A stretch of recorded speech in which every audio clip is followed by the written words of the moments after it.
दो सवाल। एक तो बताइएगा, इस बजट में खास तौर पर जब हम बात करते हैं तरक्की निस्वां की, आबादी की मैनेजमेंट की, जो हमारा इक्तिसादी सर्वे आया उसमें तो कुछ हौसला अफजा हमें एदाद-ओ-शुमार नहीं मिले हैं।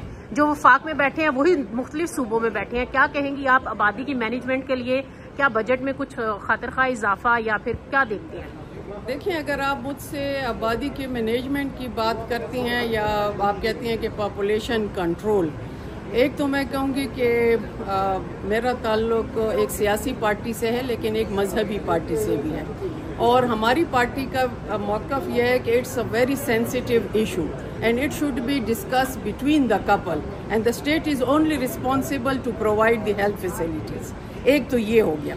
दूसरा ये है कि इसमें फतावा जामिल अज़हर मिस्र के बाकायदा फतवे मौजूद हैं। इस तरह भी नहीं है कि हम कहें कि बेतहाशा इजाफा हो, इस तरह भी नहीं है कि हम कहें कि 1 चाइल्ड पॉलिसी हो या 2 चाइल्ड पॉलिसी हो। आप देख लें कि चाइना ने 1 चाइल्ड पॉलिसी की है, वो रिवाइज कर दी, अभी दोबारा से कोई कदगन नहीं है। इसी तरह स्वीडन को देख लें, काफ़ी कंट्रीज़ हैं जिन्होंने अपनी पॉलिसीज़ को रिवाइज किया है। तो हमें अपनी पॉलिसीज़ अपने मारूजी हालात के मुताबिक बनाना चाहिए। और दूसरा ये कि एक इस्लामी मुल्क होने के नाते मैंडेटरी है कि जो कवानीन हमारे बने तो according to article 222 not against the Quran और सुन्ना, जो कि आपको क्लियर है। तो लेकिन सेकेंडली एक मैं ये ज़रूर बताऊंगी कि यहाँ पे जो डिस्ट्रीब्यूशन है स्टेटिस्टिक कंट्री में, तो वो अकॉर्डिंग टू द पॉपुलेशन है।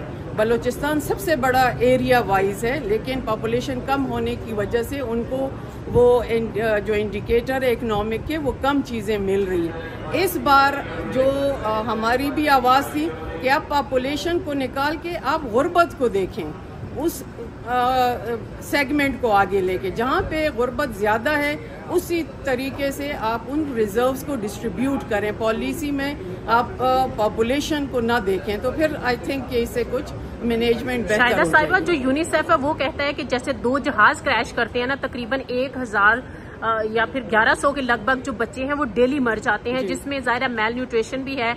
माँ और बच्चे की सेहत पर स्पेंड करना, उनकी एजुकेशन, ये जो बुनियादी चीजें हैं, फंडामेंटल राइट्स हैं, तो जाहिर है बजट के लिए अवाम उस तरफ भी देख रहे होते हैं। ओवरऑल क्या तबसरा करेंगी इस पे?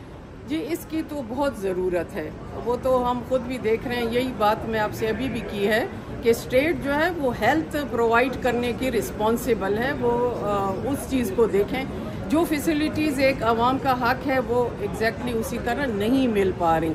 दूसरी तरफ एजुकेशन आप देखें कि आउट ऑफ स्कूल चिल्ड्रन आपका जो है वो 2.5 करोड़ से ज़्यादा हो गया। आप कहते हैं कि आर्टिकल 25 है एजुकेशन फॉर ऑल, तो एजुकेशन फॉर ऑल में जो आपकी हायर यूनिवर्सिटीज़ हैं वहाँ पे तो आप क्लास 4 को क्या प्रोफेसर इन सब को तनख्वाह देने के पैसे नहीं हैं। तो जब आपका बजट इस तरह इम्बैलेंस होगा तो डेफिनेटली ये असर हर एक शोबे पे आएगा। तो आपको लगता है कि तरक्की निस्वां के लिए भी, जो जेंडर इक्विटी की हम बात करते हैं, प्रेजेंटेशंस भी गवर्नमेंट देती है, लेकिन प्रैक्टिकली जो इवन पार्लियामेंट में भी देख लें, क्या इस तनासुब को भी बढ़ाने की जरूरत है? खवातीन की तरक्की के लिए मजीद बजट मुख्तस करने की जरूरत है?